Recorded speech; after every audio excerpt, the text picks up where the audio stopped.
Сәлем, жиі ұшқын келе ме?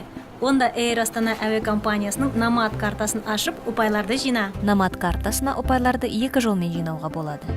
Бірінші жолы Air Астана әуе компаниясымен кез келген бағытқа ұшу арқылы.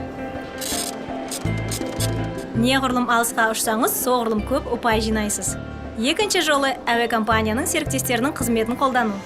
Ол көлік жалдау, қонақ үйлер, мейрамханалар сияқты қызметтер болуы мүмкін. Немесе серіктес банктың карточкасын ашыңыз. Серіктес банктың карточкасымен тауар сатып алған сайын сізге ұпайлар түсіп отырады. Тауар неғұрлым қымбат болған сайын, соғұрлым көп ұпай жинайсыз. Картаңызда жеткілікті ұпайлар жиналған соң, сіз оның көмегімен тегін билет алу мүмкіндігіне ие боласыз. Ұпайлар саны көбейген сайын картаның да түрі өзгереді. Ең алдымен көк карта, одан кейін күміс, алтын және ең жоғарғы дәрежелі гаухар картасы. Карта дәрежесінің бұлай өзгеруі сізге көптеген артықшылықтар береді. Мысалы, қосымша жүк массасы. Күту кезінде бизнес залында отыру. Егер билетіңіз эконом класстікі болса, оны бизнес классқа ауыстыру.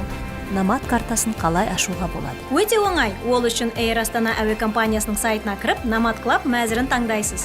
Ашылған терезеде анкетаны толтырасыз. Карточка дайын болған кезде сізге хабарлама келеді. Сапарыңыз сәтті болсын.